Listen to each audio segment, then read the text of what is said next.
The planet was called Solara 9 by the humans who discovered it. It circled two bright suns that never seemed to set. From space, it looked like a glowing desert world wrapped in golden light. No night existed there. The surface was burned and dry, but strange energy signals had been detected from one of its equatorial regions. That was why the exploration ship Aurora Reach came to this place. The ship touched down on a flat plain of yellow dust. As soon as the ramp opened, heat poured inside like a wave of fire. Aaron, the mission leader, stepped out first, his helmet visor glowing in the harsh light.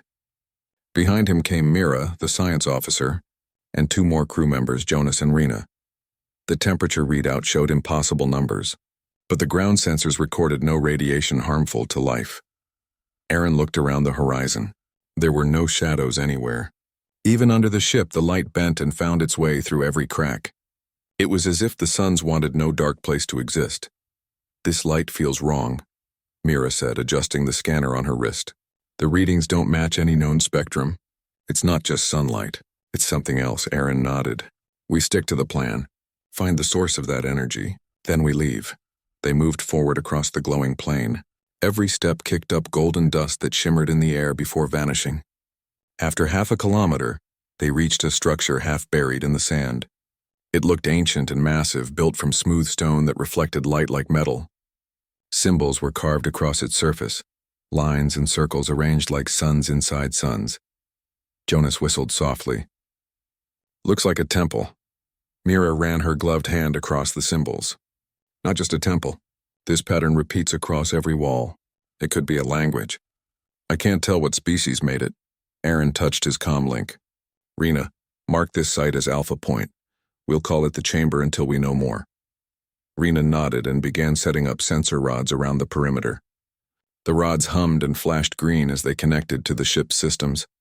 Aaron moved to the entrance, a tall archway that glowed faintly as if lit from within. The light there never flickered. He hesitated, then stepped inside. The others followed, and the moment they entered, the temperature dropped sharply. The air was cooler, almost comfortable. It felt like stepping from a desert into a calm oasis. Inside, the walls were covered with the same golden markings, and faint lines of energy flowed through them like veins of fire. In the center stood a wide circular platform surrounded by pillars. The air shimmered above it, and a faint hum filled the chamber. Mira placed her scanner near the platform. "The energy reading is strongest here. It's not mechanical. It feels organic somehow." Jonas looked uneasy. "You mean alive?" She nodded slightly. "Maybe. Or maybe it reacts to us." Aaron approached the platform and knelt to inspect the carvings. As he touched one of the lines, the whole chamber brightened. The hum grew louder, and for a brief second, everyone's helmets dimmed automatically to shield their eyes. "Step back," Aaron ordered. But the light didn't fade. Instead, it spread outward like ripples on water, tracing every wall until the whole room shone like the heart of a star. Then a faint pulse of light traveled up into the ceiling and vanished. "What was that?" Rena asked.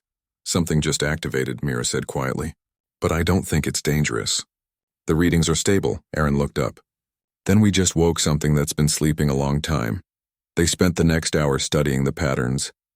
Mira noticed that some of the symbols resembled solar cycles, while others looked like warnings. She tried translating with her data tablet, but the language did not match anything in the galactic database. As they worked, a strange silence filled the air. No wind, no echo. The chamber seemed to swallow sound. Every movement felt louder than it should. Even their breathing through helmets seemed to disturb the calm. Jonas shifted uncomfortably. "I don't like it. Feels like we're being watched." Aaron turned toward him. "By who?" Jonas shrugged. "I don't know. Just a feeling." Mira looked at the walls again. The glowing lines seemed to pulse faintly, almost like a heartbeat. She could have sworn one of the symbols changed when she stared too long. "Maybe the chamber itself is alive," she whispered. Aaron frowned. "Alive or not, it's holding something powerful. Let's record everything and return to the ship. We can study the data there." They began packing up, but as Rena pulled one of the sensor rods from the ground, a deep vibration ran through the floor. Dust fell from the ceiling. The hum grew louder again, and the platform in the center started to rise slowly, revealing stairs that descended into darkness. "Looks like it wants us to go down," Jonas said. Aaron stepped closer. "No one moves until I say so." He aimed his light down the stairs. The steps disappeared into a deep tunnel that glowed faintly with the same golden hue. A warm breeze came from below, carrying the smell of heated metal. This chamber wasn't built to keep people out, Mira said. It was built to protect something inside. Aaron thought for a moment. Then he said, "We go down. We came to find the source, and it's under there." They descended carefully, the stairs wide and smooth. The further they went, the brighter the walls became until they no longer needed their lights. After a few minutes, they reached another chamber, larger than the first. At its center stood a giant sphere, floating above a stone pedestal. It glowed like a miniature sun, sending golden rays across the floor. The team stopped at the edge of the platform. The air vibrated softly and the heat grew stronger but not unbearable. "That's it," Mira said in awe. "That's the source." "But how is it floating?" Aaron looked around. "No machines, no wires. It's pure energy, maybe magnetic." Jonas took a cautious step closer, his visor reflecting the bright light.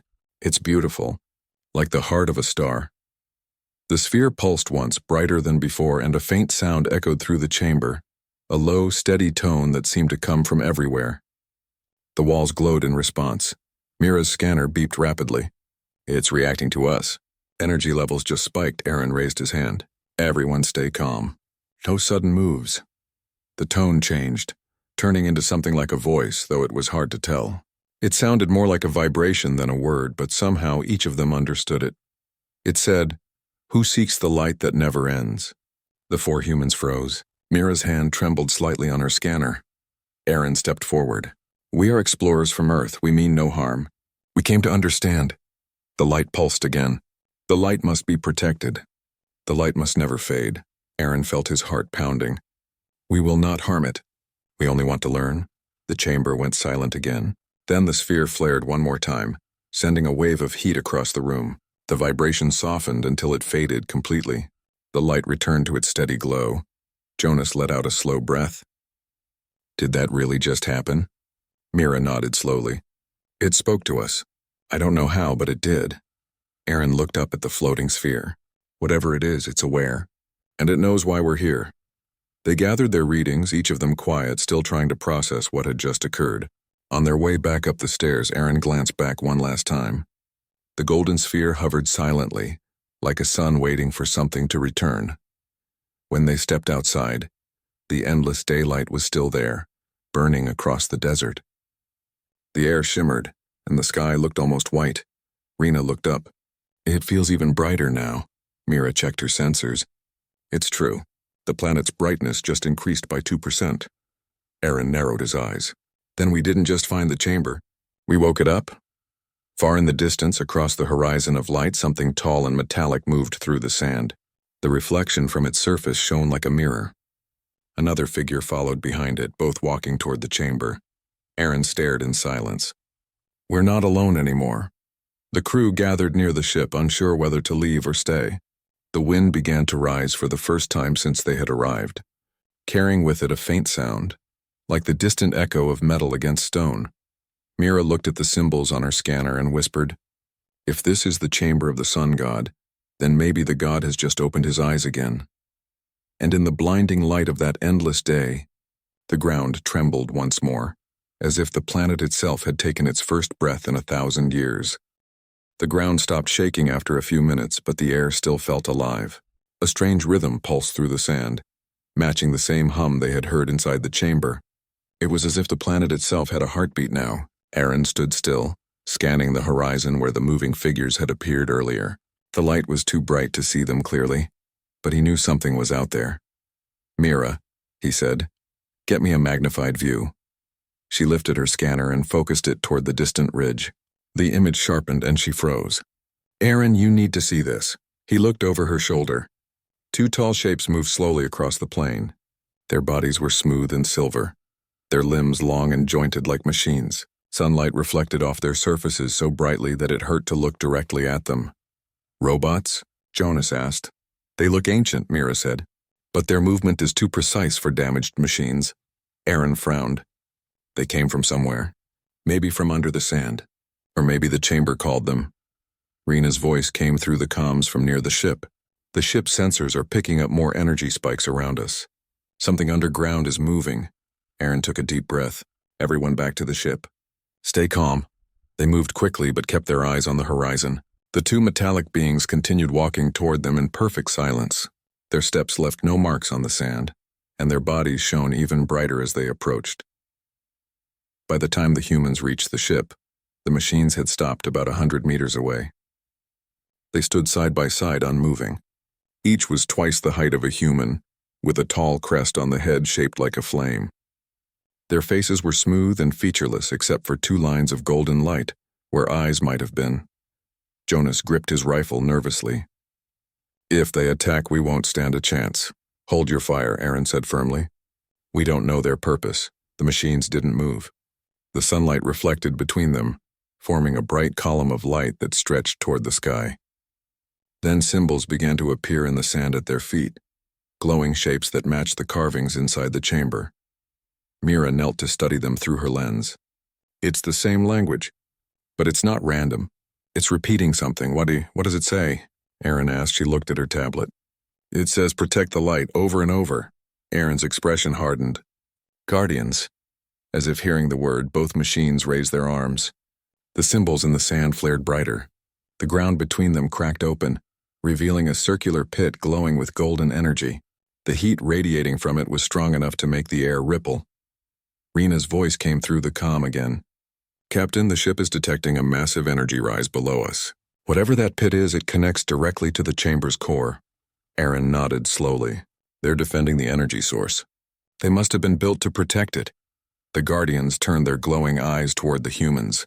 There was no sign of aggression, only a silent watchfulness. Aaron stepped forward a few meters and raised his hand slowly, hoping to show he meant no harm. This world has been asleep for a long time, he said softly. We woke it by mistake. We don't want to damage it. The Guardians didn't respond with words. Instead, they pressed their arms to their chests in a motion that almost looked ceremonial. Then they lowered their arms again and remained still. Mira watched closely. That movement. It looks like a salute, Jonas exhaled. So they understand us? Maybe, Aaron said. Or maybe they just recognize that we're not enemies. Either way, they're not attacking. That's something. They decided to set up temporary camp near the ship instead of going back inside the chamber. Mira wanted to monitor the energy readings, and Rena worked to keep the ship's cooling systems from overheating under the endless sunlight. The planet's surface had no clouds, no shade, and no relief from the light. Even their solar shields started to strain. As night never came, time became strange. Without darkness, hours blended together. Aaron kept a record on his wrist unit, counting every rotation the ship made around the planet's coordinate point to mark the passage of time. While the others rested inside, he stayed outside watching the Guardians. They had not moved since forming the pit of light. They just stood there motionless like statues carved from metal and fire. Mira joined him later carrying a data pad filled with her research notes. I translated more symbols, she said quietly. The markings inside the chamber mention a being called the Keeper of the Suns. It says the Keeper was chosen to hold the light forever, to stop darkness from returning. Aaron looked at her. You think this Keeper is the sun god? Maybe, but there's more. The text says if the Keeper fails or is taken away, the balance of the planet will collapse. The light will burn uncontrolled and everything will be destroyed. Aaron stared at the glowing horizon. So this world isn't just lit by the suns. It's powered by something else. Something controlled, she nodded. The core we found below must be that control. The golden sphere. Before Aaron could reply, the ship's alarm rang. Rena's voice called through the comm. Captain, we have movement, lots of it. More of those machines are coming from the east. Aaron and Mira turned.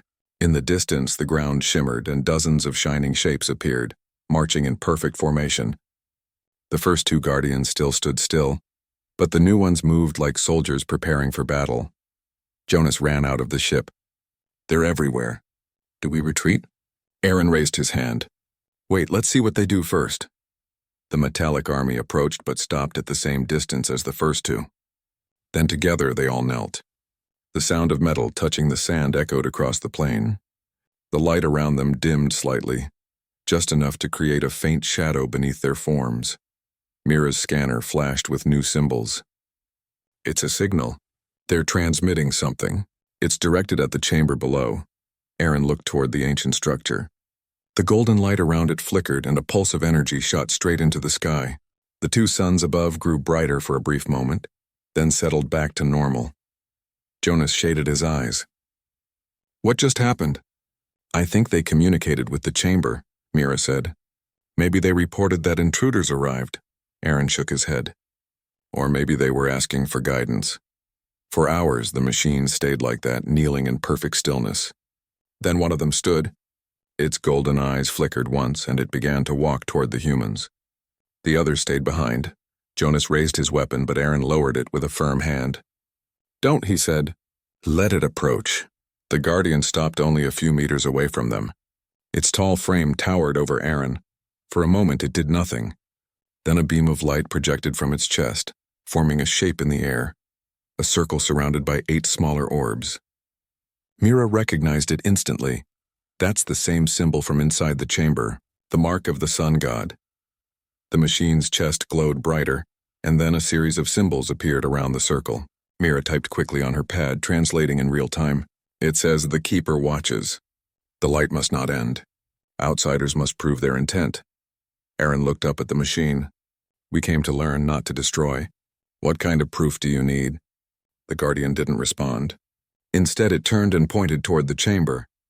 The pit of light it had opened earlier began to close slowly, sealing with layers of golden dust.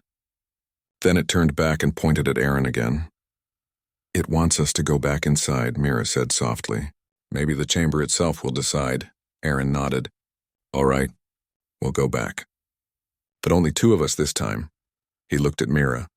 She hesitated, then nodded. Together they walked toward the chamber while Jonas and Rena stayed by the ship, ready to act if anything went wrong. As Aaron and Mira stepped inside, the walls glowed brighter again. The air seemed denser, filled with invisible warmth. The hum they had heard before returned, stronger and more focused. When they reached the lower chamber, the golden sphere floated exactly where it had been, shining softly like a calm sun.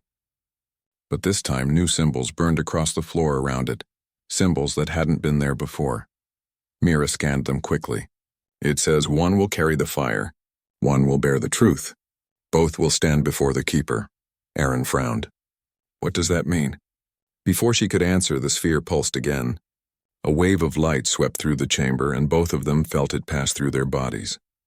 It didn't burn, but it filled them with warmth, almost like standing under sunlight after a cold day. Mira looked at Aaron in awe. "It's testing us. It wants to know who we are." Aaron looked up at the sphere, then let it see.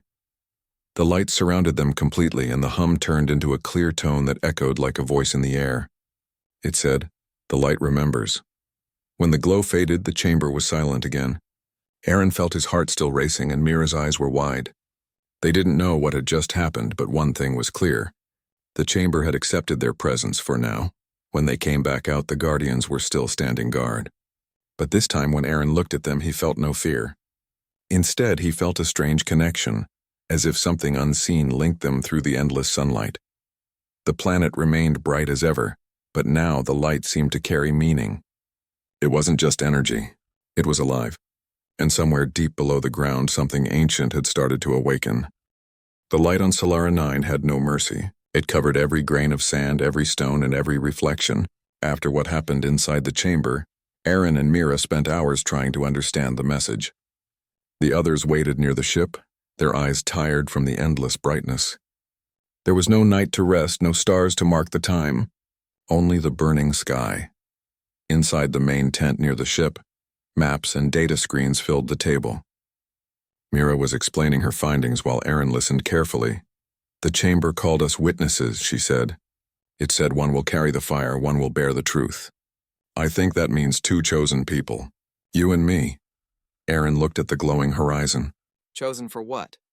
"I don't know yet," she said. "But the chamber is not just a structure. It's connected to the planet's energy system. When we touched the core, I recorded something unusual." She tapped her data pad, showing a set of readings. The screen flickered with golden waves. "Look at this frequency. It's repeating like a heartbeat. I think the planet itself is alive, and the chamber is its heart." Jonas leaned forward. "Alive? You mean it's conscious?" "Maybe not like a person," Mira said. "But it reacts to thought and intention." When Aaron spoke to it, the readings changed. It hurt him. Aaron stayed silent for a moment, then said, "If it can hear, then it can choose." Rena turned from the ship console. "Captain, the Guardians haven't moved again, but the energy from below is rising. Something big is happening underground." Aaron stood up. "We're going back down." "I want to see what's causing this." Mira looked unsure. "We should be careful. The deeper layers might not be stable." "We'll take it slow," he said. "But we have to know what the chamber is protecting." The team prepared their gear again. Their suits were adjusted for extreme heat, and every visor was tinted against the blinding light. As they approached the chamber, the Guardians turned their glowing eyes toward them but did not move.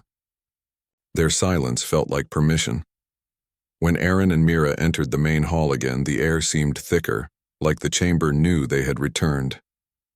The walls pulsed softly, sending waves of golden light that rippled across the symbols. Mira pointed to the floor. "The stairs have changed." The spiral path leading down now glowed with a new pattern. Each step shimmered and symbols floated in the air like dust. As they descended, the hum of the chamber grew stronger, deep and steady, like a calm but powerful heartbeat. They reached the lower room where the floating golden sphere waited. It burned softly above the pedestal, its glow gentle yet endless. Aaron stepped closer, and this time the light around the sphere expanded on its own, forming lines that reached the walls and ceiling. Mira whispered, "It's activating again." The chamber brightened until the walls disappeared into light. Then out of the brightness, shapes began to appear, holograms made of gold and shadow. They looked like people, tall and slender, wearing long flowing armor that shimmered like sunlight. Their faces were calm and emotionless, but their eyes were filled with fire. One of them stepped forward and spoke in a clear, calm voice that echoed through the chamber. "You stand in the heart of the Keeper's world." Aaron froze. "Who are you?" The figure raised a glowing hand. "We were the servants of the Keeper. When darkness threatened to swallow the suns, we built the chamber to hold his fire. He gave himself to the core so light would never die." Mira took a slow step forward. "You mean this planet's endless daylight is because of him?" "Yes," the figure said. The Keeper bound his essence to the core. His mind became the light. His power became the sun that never sets. But every light must have a balance. If the Keeper's spirit weakens, the fire will grow wild. It will consume everything. Aaron's heart felt heavy. "So you kept the fire stable for all these years?" The figure nodded. "Until your kind came. The chamber has felt your touch. The light has seen you. It remembers humanity from the old wars.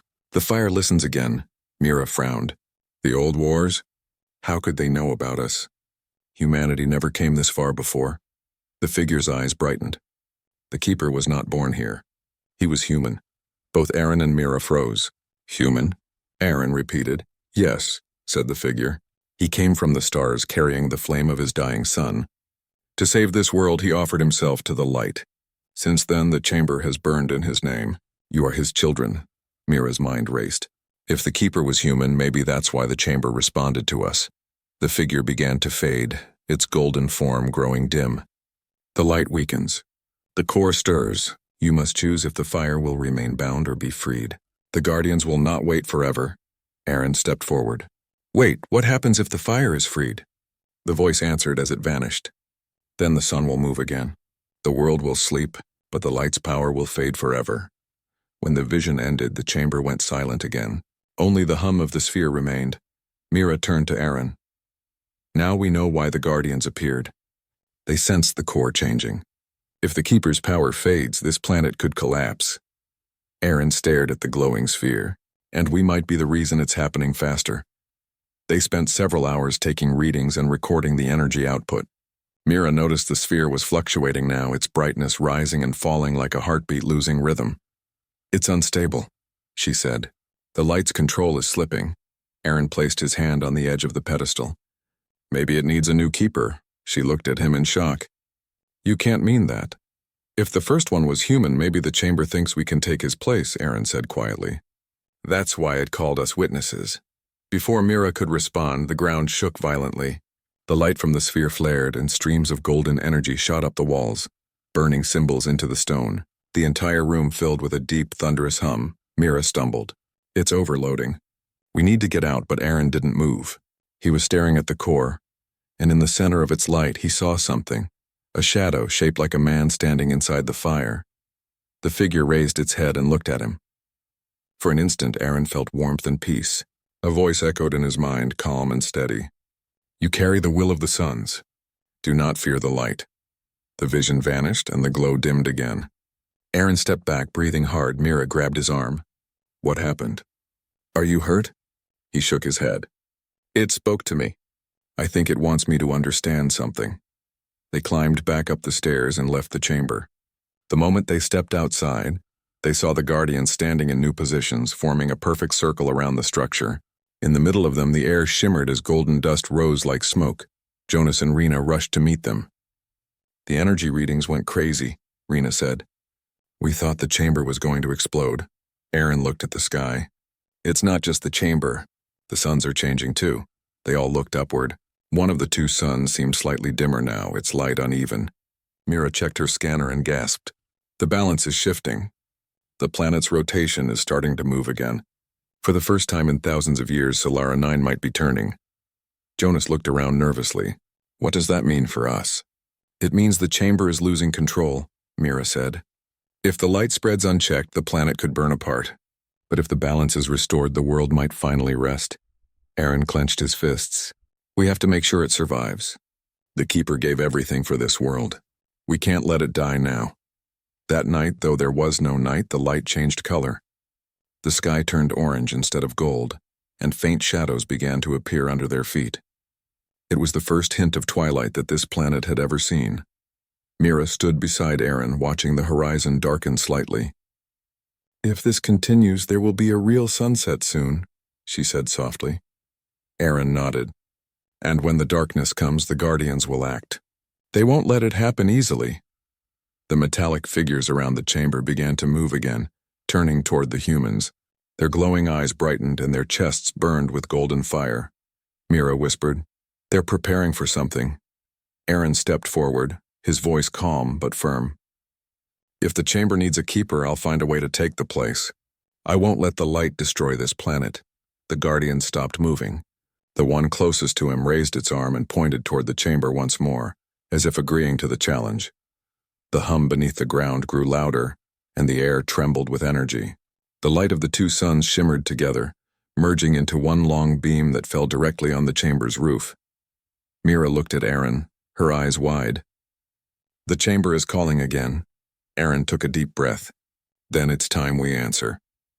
As the beam of light surrounded them, the sand turned to glass beneath their feet, and the sky above pulsed with golden fire. The world was changing. The eternal daylight that had lasted for ages was no longer steady. Something deep inside the planet was awakening, and humanity stood in the center of its choice. The endless day of Solara 9 was about to face its first night. The planet's surface was silent again, but it was not the calm kind of silence. It was the silence before something great was about to happen. Mira stood near the camp, her eyes fixed on the golden chamber that rose from the burning sands. The air trembled with heat. The sunlight above did not change. It was still endless day, but now it felt alive, as if it was watching them. Inside the chamber, Aaron stood deep underground near the glowing sphere that looked like a miniature sun. He could feel the warmth on his face and the vibration under his skin. The golden light filled every corner of the space around him. The energy pulsed with rhythm as if it was breathing. He could hear the voice again. It was neither male nor female, yet it sounded calm, powerful and full of age. The light must not end, the voice said. Aaron stared at the sphere. His heart raced. His mind felt heavy, but his body did not move away. Who are you? He asked. What is this place? I am what remains, the voice answered. Long ago, my creators built me to hold the gift of eternal light. Their world was fading, their sun dying. They made a vessel to save the flame. I was that vessel. They called me the sun god, but I am only the light they left behind. Aaron felt the truth of those words in the heat that surrounded him. He had never seen anything so beautiful and so dangerous at the same time. He looked at the sphere again. Its surface moved like living fire. Why are you showing me this? Aaron asked. The voice replied softly. Because you came to see, and because I am dying. The energy that feeds this world is breaking apart. It needs a mind to hold it together. That was the purpose of the guardians above. They were protectors. They kept the flame alive when no one else could. But they are machines. They cannot feel the balance of life and light. Only a living being can become the link. Aaron understood what it meant. It was asking him to stay. It was asking him to take the place of the god that once kept the planet alive. He turned his head slightly, staring up at the narrow passage that led to the surface. Somewhere above, Mira was waiting for him. He thought of his crew, of the long journey that had brought them across the stars to this place. They had come for knowledge, for discovery, not for sacrifice. Yet he also knew that humanity had always survived because someone had chosen to stand when others could not. Mira will not let me do this, he whispered. She will understand, the voice said. You have her courage. Above ground, Mira's hands moved fast over her console. Strange signals appeared across the monitor. The Guardians, who had been standing still since Aaron went underground, were now moving again. They formed a perfect circle around the chamber. Their shining bodies reflected the sunlight, turning them into mirrors of gold. Why are they moving? Mira shouted to the others. What are they doing? No one had an answer. The Guardians stopped and began projecting symbols onto the sand. Golden lines formed shapes that Mira recognized. They were the same markings she had seen inside the chamber, the same ones carved into the walls. She looked closer. The pattern was repeating one message again and again. The bearer of light must choose. Her heart froze for a moment. She tried to contact Aaron, but there was no response. The comms were silent. She felt something heavy rise in her chest. The energy readings were going wild. The temperature inside the chamber was climbing fast, beyond safe limits. Deep below, Aaron fell to his knees. The heat was almost unbearable now, yet it did not burn him.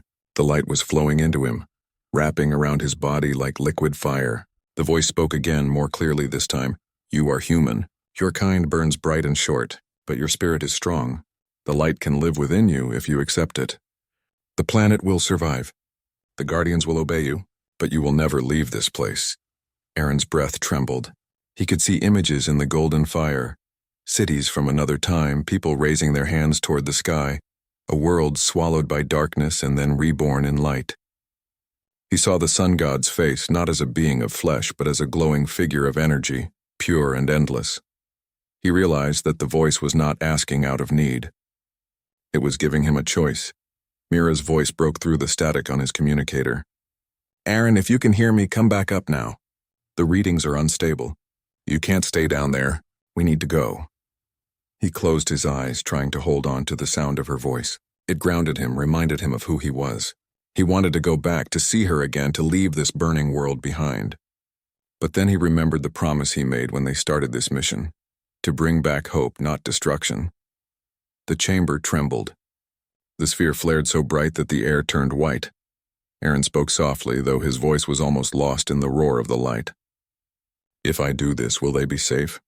They will live, said the voice. The light will stay. The darkness will not take this world again, but you will belong to the flame. He nodded slowly. Then I accept. At that moment, the chamber exploded in light. From the surface, Mira and the others saw a column of golden fire shoot into the sky. The Guardians knelt in silence as the light spread across the horizon. The endless daylight grew warmer, gentler, more alive.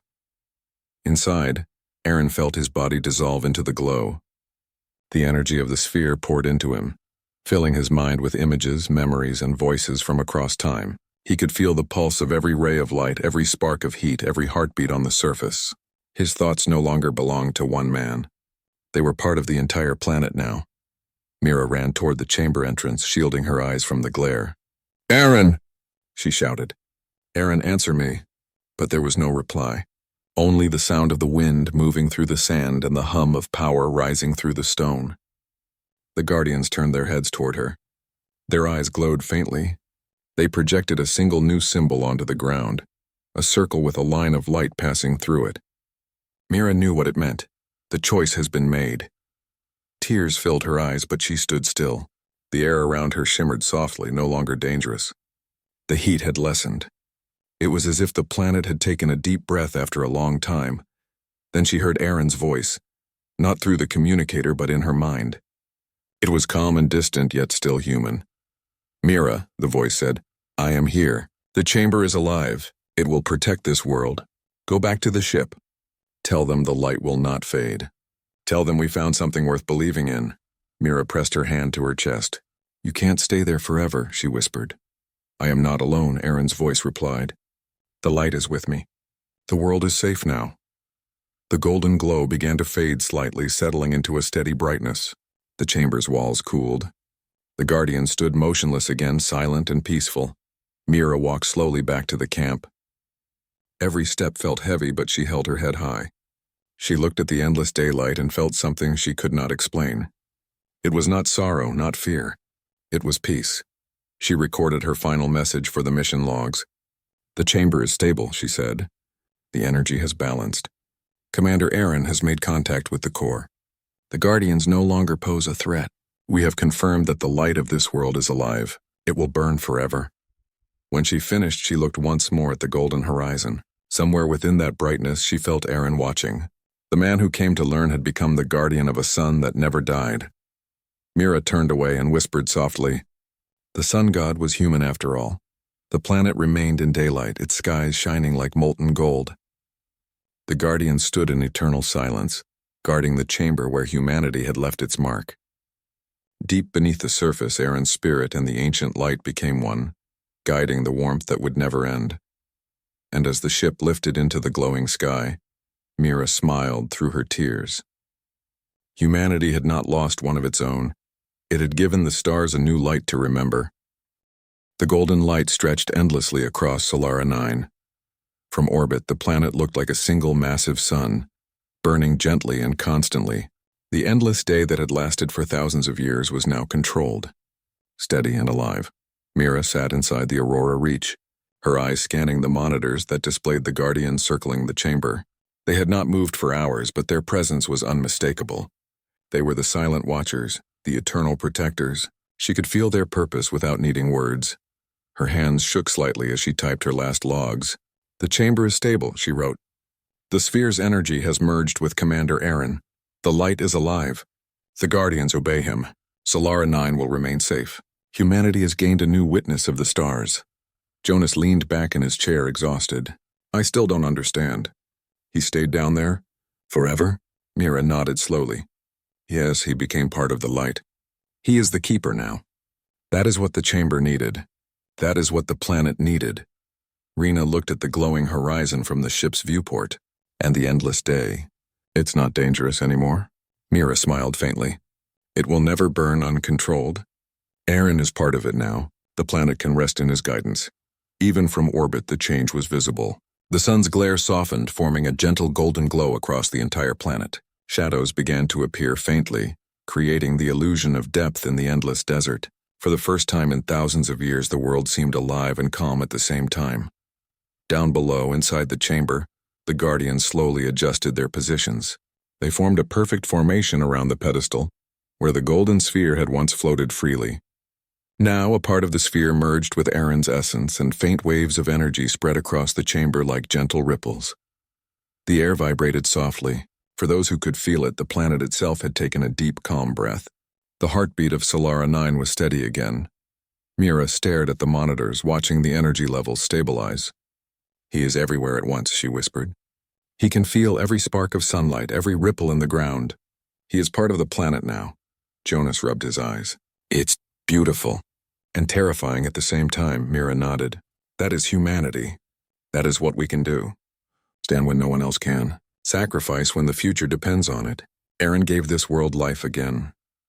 Far below, in the deepest part of the chamber, the golden glow had settled into a calm, steady light. Aaron's mind stretched across the planet. He could feel the warmth of the suns, the shifting winds, the soft crunch of sand under the Guardian's feet. Every living thing on Solara 9 was safe because of him. He thought of Mira, of the crew, and of humanity far away on Earth. He did not feel lonely. The light had given him purpose, and purpose had given him peace. The Guardians moved closer to him, forming a protective circle. They had no faces, but in the glow of their golden bodies, he could sense respect, understanding, and loyalty. The energy of the chamber flowed through them as it flowed through him, connecting all life on the planet to the endless sun. Aaron closed his eyes. He did not need words. The light communicated everything. The planet was alive, the chamber was alive, and he was alive in a way that transcended flesh. Above ground, Mira prepared to leave. She had completed the mission. The data was collected, the readings secured. The crew had witnessed humanity's potential at its finest, the power to protect life, to guide it, to become a force that could maintain balance in the universe. Jonas and Rena looked at the golden horizon one last time. The chamber below shone softly, and the guardians moved gracefully, their golden forms blending with the light. "Do you think he will be okay?" Jonas asked. Mira smiled gently. "He is exactly where he needs to be. The planet gave him purpose, and he will give it protection. He is the keeper now. The sun god is human, and humanity has saved another world." The crew boarded the ship, taking off slowly. Solara 9 shrank beneath them, but the endless golden light remained, a constant reminder of what had been achieved. The guardians remained below, silent and loyal, but their eyes glowed with the knowledge that someone had chosen to stand for the planet. As they left orbit, Mira looked at the logs again. She read Aaron's final message to her, embedded within the energy readings. "Tell them the sun god was human. Tell them we can stand when the light asks us to. The planet is safe. Humanity is strong. I am here with it." She pressed a button to transmit the data to Earth. The universe would know now of this discovery, of the chamber, of the endless daylight, and of the human who became more than human. The flight back was quiet. No one spoke much, but everyone felt the weight of what had happened. The mission was more than exploration. It was proof of humanity's courage, endurance, and the ability to rise to challenges that no other species could face. Mira stood at the viewport, staring at the stars between the golden suns. One day humanity will understand that our strength is not just in technology or weapons. Our strength is in the choice to protect, to sacrifice, and to rise when others cannot. Jonas nodded. Aaron showed us that. He became more than a man. He became the light, Rena smiled faintly, and we witnessed it. That will stay with us forever. Deep below on Solara 9, the golden chamber shone softly in the endless daylight. The guardians maintained their positions, silent and eternal. The sphere's energy had fused with Aaron's essence, and his consciousness spread across the planet like the warmth of the sun itself. Every flicker of light, every ripple of wind, and every whisper of heat carried a piece of him. The planet, once a silent desert under two suns, now lived fully. Life, energy, and purpose pulsed through its surface. It was no longer a place abandoned by time. It had a guardian, a protector, and a witness. Mira's team recorded every reading, every symbol, every energy spike. They had proof, yes, but more than that, they carried knowledge. Humanity had touched a god, and that god had been human all along. The endless daylight continued, but it no longer felt oppressive. It felt alive, comforting, and protective. The golden sands reflected the light in soft waves, and the guardians' golden bodies moved in harmony with the rhythm of the planet. Mira walked once more near the chamber's entrance before boarding the ship. She looked at the guardians and whispered softly, "You are safe now. Thank you." She felt warmth in her chest, a connection to the planet and to Aaron that transcended distance. Even though he would never leave the chamber, she knew he was aware of her, of the crew, and of humanity's continued journey. The ship rose into the sky, leaving the golden sands behind. The horizon glowed with soft light, brighter than any sunrise they had ever seen. The endless day of Solara 9 would continue, but now it was steady, balanced, and alive. The golden light carried humanity's mark forever. In orbit, the crew looked back one last time. The chamber's glow was faint, almost peaceful. The guardians remained still, their golden forms blending with the planet's radiant surface. Somewhere inside, Aaron's consciousness pulsed with the heartbeat of the planet, the keeper of the sun god's fire, forever watching, forever guarding. Mira took a deep breath. "We've seen something no one will ever forget," she said softly. "The light will never fade. Humanity has a new story now, and it begins with one person who chose to protect it." The ship turned toward the stars, leaving Solara 9 behind. The endless golden daylight continued to burn, calm and eternal, a reminder that humanity could rise to any challenge. Somewhere deep below, Aaron, the human sun god, watched over it, ensuring that the light would never die. And the universe knew that even in the most distant corner of space, humanity had proven itself once again. Not through conquest, not through power, but through courage, choice, and the willingness to stand when the light asked for a hero. Solara 9 glowed golden, alive and eternal, under the endless daylight. And Aaron, Forever part of the light, remained the heart of the world, a human who had become more than any legend, a proof that humanity's courage could shine brighter than any sun. The chamber stood silent, the guardians unwavering, and the light continued to burn forever.